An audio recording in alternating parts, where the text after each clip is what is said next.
کو ان پڑھ کہنا اس سے بڑی ان پڑھوں والی بات کوئی نہیں۔ قرآن نے فرمایا والذی بعث فی الامیین رسولا، اللہ کی ذات وہ ذات ہے جس نے امیوں میں اپنا رسول بھیجا،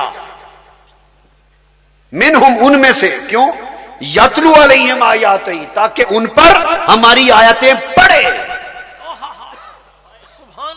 ان پر ہماری آیتیں، ہماری نشانیاں اور آیتیں پڑھے، اور بھیجا ان پڑھوں میں تاکہ انہیں پڑھائے۔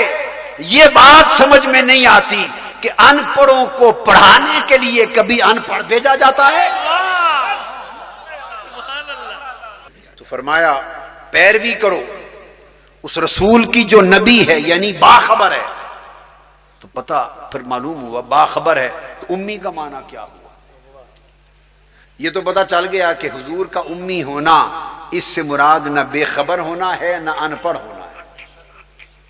تو نبی کے ساتھ امی کا لفظ جوڑنے کا مطلب کیا ہوا؟ تو فرمایا سنو، اس رسول کو بھیجا ہے جو باخبر ہے، مگر امی کہنے کا مطلب یہ ہے کہ ساری کائنات میں کسی اور نے اسے کوئی خبر نہیں دی، ساری خبر اس کو خدا نے دی ہے۔ ان پڑھوں کو پڑھانے کے لیے آیا ہے، مگر چونکہ امی ہے اس لیے دنیا میں کسی سے پڑھ کے نہیں آیا، صرف اللہ سے پڑھ کے آیا ہے۔ اگر دنیا میں کسی سے پڑھ کے آیا ہوتا تو پھر جس سے خود پڑھ کے آیا ہوتا وہ اس کے پڑھائے جانے سے خارج ہو جاتا۔ یہ تو آیا ہے کہ ہر ایک کو پڑھائے، تو جو ہر ایک کو پڑھانے آیا ہے وہ خود کس سے کیا پڑھے گا؟ لہذا اس کو سب کچھ خدا نے پڑھا دیا۔ سبحان اللہ، کیا نکتہ ہے، سب کچھ خدا نے پڑھا دیا، سبحان اللہ، سب کچھ خدا نے پڑھا دیا۔ اور کب سے پڑھایا؟ جو بات بڑی اہم ہے وہ یہ کہ لفظ لفظ سے امی ہے۔ حضرت عباس ایک دن عرض کرنے لگے یا رسول اللہ صلی اللہ علیہ وسلم، آپ کے بچپن میں جب آپ پنگھوڑے میں تھے، بات پنگھوڑے کی ہو رہی تھی، پنگھوڑے میں تھے تو بڑی عجیب بات ایک روز میں نے دیکھی تھی، ایک روز میں نے بڑی عجیب بات دیکھی تھی۔ حضور علیہ السلام نے فرمایا چچا عباس بتا تو صحیح کیا بات عجیب دیکھی تھی؟ انہوں نے عرض کیا حضور میں آیا، آپ پنگھوڑے میں تھے، آپ کے پاس کوئی اور آپ کو کھلانے والا نہیں تھا، تو آپ لیٹے تھے، میں آپ سے ملنے آیا۔ حضرت حلیمہ سعدیہ کے گھر کی بات ہے، تو پنگھوڑے میں تھے، میں ملنے آیا، آپ اکیلے تھے، رات کا وقت تھا، 14ویں رات کا چاند چمک رہا تھا۔ میں نے اچانک دیکھا آسمان کی طرف تو 14ویں رات کا چاند دائیں بائیں ادھر ادھر ہلتا تھا، بھاگتا تھا، آسمان پر چاند حرکت میں تھا۔ مجھے حیرت ہوئی کہ آسمان پر 14ویں رات کا چاند آج معمول سے ہٹ کر، نظام سے ہٹ کر اتنا تیزی سے گردش پذیر کیوں ہے؟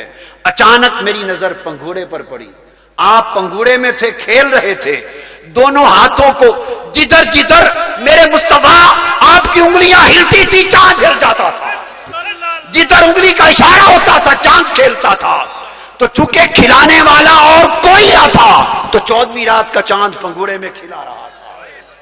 اللہم صلی علی محمد، کیا نکتہ ہے، واہ واہ واہ سبحان اللہ، واہ واہ واہ واہ واہ سبحان اللہ، سبحان اللہ و بحمدہ، سبحان اللہ۔ حضور علیہ الصلوۃ والسلام نے جب یہ بات سنی تو فرمایا چچا عباس آپ تو اسی بات پہ حیران ہو گئے، کیا میں آپ کو اس سے بھی ایک عجیب تر بات نہ بتاؤں؟ یہ ایک ہی واقعہ ہے۔ وہ عرض کرنے لگے یا رسول اللہ بتائیے اس سے بھی کوئی عجیب تر بات؟ فرمایا آپ میرے پنگھوڑے کی بات کرتے ہیں کہ میں پنگھوڑے میں تھا تو 14ویں رات کا چاند میرے ساتھ کھیل رہا تھا۔ فرمایا مجھے اس رب کی عزت کی قسم جس کے قبضہ قدرت میں میری جان ہے، پنگھوڑے کی بات تو چھوڑیے، میں اپنی ماں آمنہ کی گود میں تھا تو لوح پر جب تقدیر کا قلم چلتا تھا اس کی آواز سنا کرتا تھا۔ ماں بیٹے کی اصل ہوتی ہے، اس لیے اس کو کہتے ہیں۔ اب لفظ کے لیے عربی زبان میں استعمال ہوتا ہے یقال لکل ما کان اصلا لوجود شیء او مبدئہ، کوئی شے اس کی اصل کو اور اس کے اوریجن کو مبدا کو کہتے ہیں. امی جو مبدأ کائنات ہے، جو مصدر کائنات ہے، کہ ساری کائنات کا وجود جس جڑ سے پھوٹا وہ محمد ہے صلی اللہ علیہ وآلہ وسلم. یہ وہ رسول ہے کہ ساری کائنات کے وجود ان سے پھوٹے. عرش و قلم ان کے نور سے پھوٹا، لوح و قلم ان کے نور سے پھوٹا، قدسیان فلک ان کے نور سے پھوٹے، زمین و آسمان ان کے نور سے پھوٹے، اور سب خلائق و ملائک ان کے نور سے پھوٹے. اس لیے کہ جب حضور نہ تھے تو اللہ کے سوا اور کچھ نہ تھا، اور ساری کائنات کے وجود کو توسیع ملتی گئی نور مصطفیٰ سے. تو حضور کا نور اصل کائنات ہوا. کیا اصل کائنات ہوا؟ حضور کا وجود مبدأ کائنات ہوا. ساری کائنات کی ابتدا حضور ہوئے. تو فرمایا لوگو اس رسول کی پیروی کرو کہ جو بے شک آیا تو سب سے آخر میں مگر ساری کائنات کی ابتدا. تو زمین کا سب سے پہلا ظہور، یہ بات توجہ طلب ہے، زمین کا سب سے پہلا ظہور مکہ ہوا. چونکہ مکہ ظہور اول ہے اس لیے اس کو کہا ام القرآن. جس طرح لوگوں زمین میں ظہور اول مکہ ہے وہ ام القرآن ہوئی، اس طرح ساری کائنات میں بعد از خدا ظہور اول مصطفیٰ ہے. لوح محفوظ کو کیوں کہا؟ فرمایا ذالک لکون العلوم کلھا متولدۃ منہ، اس لیے اس کو کہا کہ ساری کائنات کے علوم اس لوح محفوظ میں سے متولد ہوئے، اس میں سے نکلے. تو اس مقام علم کا نام ہے جس سے سارے علم کے چشمے پھوٹے، وہ ہے. تو جب کتاب کی بات ہو تو لوح محفوظ امی ہے، جب کتاب کی بات ہو تو لوح محفوظ امی ہے، جب نبوت کی بات ہو تو مصطفیٰ امی ہے. ارے مصطفیٰ کی امیت پر بات کرنے والوں، ایک مصطفیٰ اکیلا تھوڑا امی ہے، مصطفیٰ بھی امی ہے، مکہ بھی امی ہے، لوح محفوظ بھی امی ہے، قرآن بھی.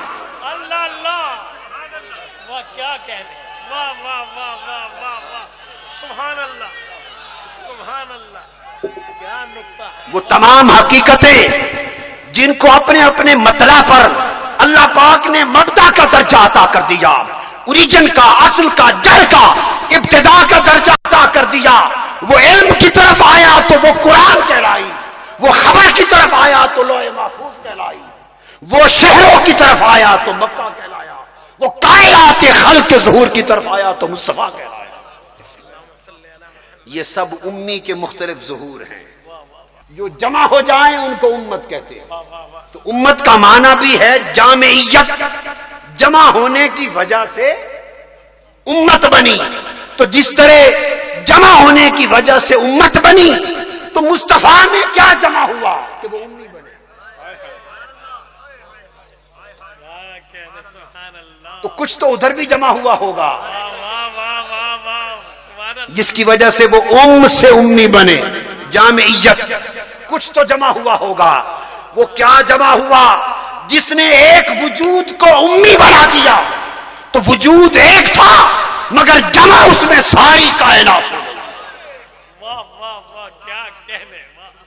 وجود ایک تھا مگر آدم بھی اسی میں ہے، نوح بھی اسی میں ہے، ابراہیم و اسماعیل بھی اسی میں ہے، اسحاق و یوسف بھی اسی میں ہے، موسیٰ داؤد سلیمان بھی اسی میں ہے، زکریا یحییٰ عیسیٰ بھی اسی میں ہے. وہ اس کا حسن اگر منتشر ہو گیا تو انبیاء بن گئے، اور سارا حسن جمع ہو گیا تو مصطفیٰ بن گئے.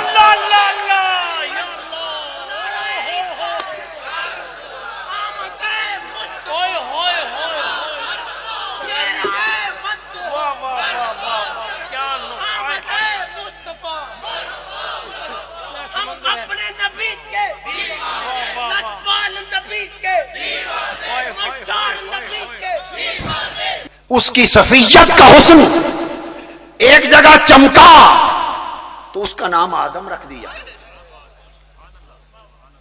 اس کی خلیلیت کا حسن چمکا تو اس وجود کا نام ابراہیم رکھ دیا، واہ واہ سبحان اللہ، اس کی کلیمیت کا حسن چمکا تو اس کا نام موسیٰ رکھ دیا، اس کی روحیت کا حسن چمکا تو اس کا نام عیسیٰ رکھ دیا۔ تو ایک ایک حسن کی تجلی، اس کے حسن کی ایک ایک تجلی چمکتی گئی تو آدم و عیسیٰ بنتے گئے، اور جب ساری تجلیات حسن جمع ہو گئی تو مصطفیٰ امی بن گیا۔